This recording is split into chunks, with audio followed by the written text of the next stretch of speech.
लोग chapter number 11 का MCQs करने लगे हैं। तो फर्स्ट वन है the human urinary system consist of rectum, lungs, kidney, ureter, urinary bladder, skin, liver, lungs, kidney, ureter, urinary bladder और यूरेथ्रा। तो प्रॉपर जो सीक्वेंस हमारे पास आ रहा है यूरिनरी सिस्टम के अंदर वो है किडनीज, यूरेटर, यूरिनरी ब्लैडर और यूरेथ्रा। तो डी ऑप्शन करेक्ट है। नंबर 2 है which organ is responsible for the filtering the blood. तो उसमें आप लोग डी ऑप्शन करेक्ट लगाएंगे क्योंकि किडनी जो है वो इम्पॉर्टेंट है, वो ब्लड को फिल्टर कर रही है। इस चैप्टर में हम लोग किडनी का फंक्शन पढ़ रहे हैं कि इसका फंक्शन यूरिन फॉर्मेशन या ब्लड को फिल्टर करना। थर्ड में the tube between kidney and urinary bladder is, तो वो है यूरेटर। यूरिनरी ब्लैडर और किडनी के दरमियान का जो ट्यूब है उसको हम यूरेटर कहते हैं। तो ऑप्शन नंबर ए करेक्ट है। Fourth, body balance of water, salt, temperature and glucose is termed as excretion, tubular secretion, homeostasis, reabsorption. Excretion तो वेस्ट मटेरियल यानी यूरिया, यूरिक एसिड को कहेंगे, उसकी रिमूवल को। ट्यूबुलर सिक्रीशन और रीअब्जॉर्प्शन हमारा urine formation की 2 स्टेप्स हैं।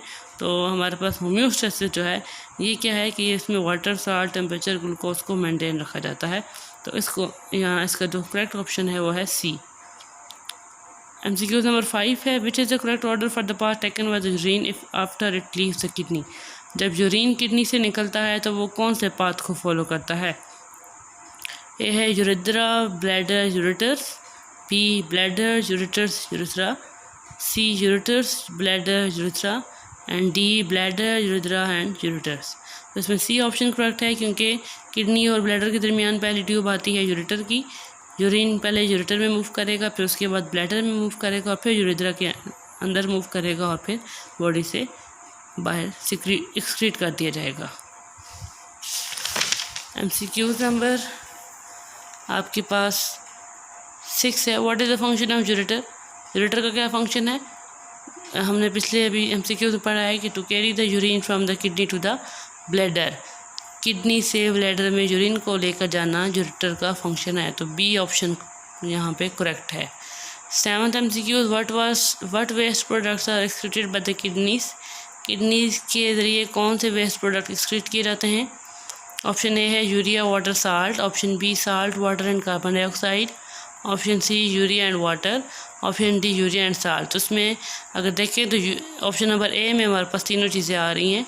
यूरिया, वाटर और साल्ट जो हैं वो किडनी से एक्सक्रीट किए जाते हैं। उसके बाद है अब MCQ number 8 the 2 main function of sweat are के पसीने के 2 मेन फंक्शन क्या हैं? To keep the body cool and to remove excess protein. कि बॉडी को कूल रखना है और एक्स्ट्रा प्रोटीन को रिमूव करना है।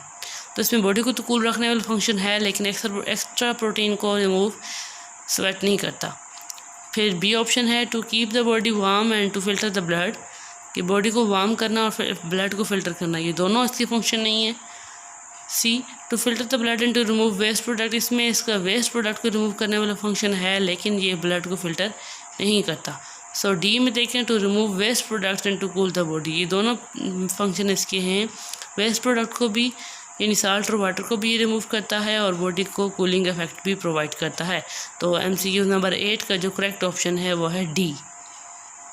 9th MCQ देखें which would not be present in the filtrate entering the Bowman's capsule of the nephron. कौन सा इसमें से कंपाउंड जो है वो नेफ्रॉन की बोमस कैप्सूल में एंटर नहीं होता? ए वाटर, बी कैल्शियम आयंस, सी blood cells, D urea.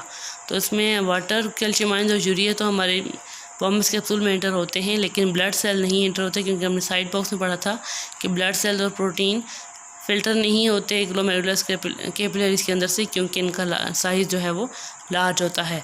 MCQ number 10 पे आए during peritoneal dialysis the waste material move from.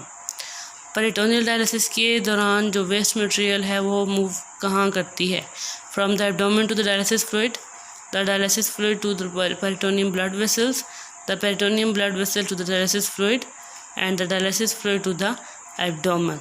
तो इसमें जो आपके पास ऑप्शन करेक्ट है वो है सी क्योंकि जो वेस्ट मटेरियल है वो पेरिटोनियम डायलिसिस से पेरिटोनियम ब्लड वेसल से डायलिसिस फ्लूइड की तरफ मूव करता है ताकि जो ब्लड वेसल में से वेस्ट मटेरियल है वो सारा का सारा डायलिसिस से फ्लूइड के अंदर डिफ्यूज़ हो सके और यहाँ से फिर ड्रेन कर दिया जाए बॉडी से बाहर। तो यहाँ पर MCQ नंबर 10 का ऑप्शन नंबर सी आपके पास करेक्ट है। 10th MCQ का ऑप्शन नंबर सी आपने जो है वो करेक्ट ऑप्शन लगाना है। ये था आपका चैप्टर नंबर 11 की एक्सरसाइज। सो स्टूडेंट्स, आपको जो इसकी एक्सरसाइज शॉर्ट क्वेश्चन हैं वो आपको नेक्स्ट लेक्चर में मिल जाएंगे। Thank you so much.